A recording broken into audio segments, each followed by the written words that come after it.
আর যেদিন বুঝতে পারবি সেদিন আমি থাকবো না। ওই বিল্ডিংটা দেখছিস? আরে রিমি, তুই এইখানে? আমি তো তোকেই করছিলাম। কেন? আরে মুভির টিকিট কেটেছি, চল দেখতে যাবো। চ চ, অনেকদিন মুভি দেখিনি, চল। চ। হ্যাঁ চ, আমিও যাব।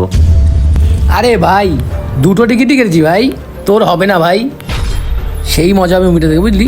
ঠিক আছে, তাহলে তুইও চলে আয়, তোকেও যেতে হবে না। কেন যাব না?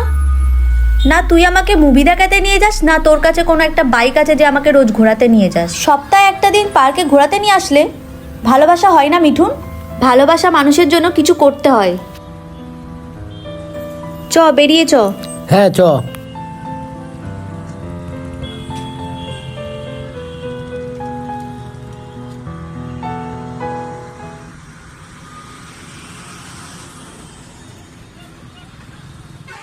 এই জানিস, হ্যাঁ বল। আমি এক সপ্তাহের জন্য মামা বাড়িতে যাচ্ছি। কেন? একটা কাজের ব্যাপারে। তুই সাবধানে থাকিস, আমি তাড়াতাড়ি চলে আসবো।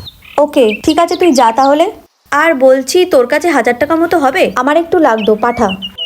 1000 টাকা? আমার কাছে তো 100 টাকা মতন আছে, পাঠাবো? 100 টাকা নিয়ে আমার কি হবে? হ্যালো, হ্যাঁ সম্রাট বলছি, তোর কাছে 1000 টাকা মতো হবে রে, একটু পাঠাতো, আমার লাগবে। থ্যাংক ইউ, ঠিক আছে রাখ।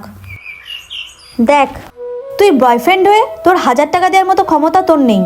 আর সম্রাট, ওকে দেখ, ওর কাছে আমি যখনই চাইলাম তখনই 1000 টাকা পাঠিয়ে দিল।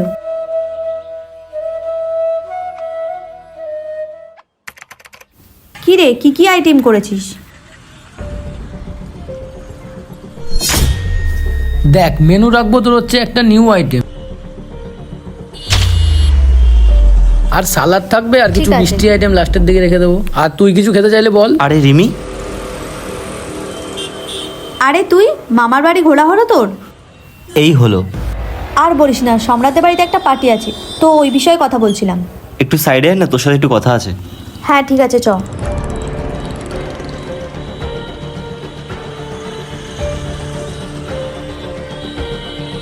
বল।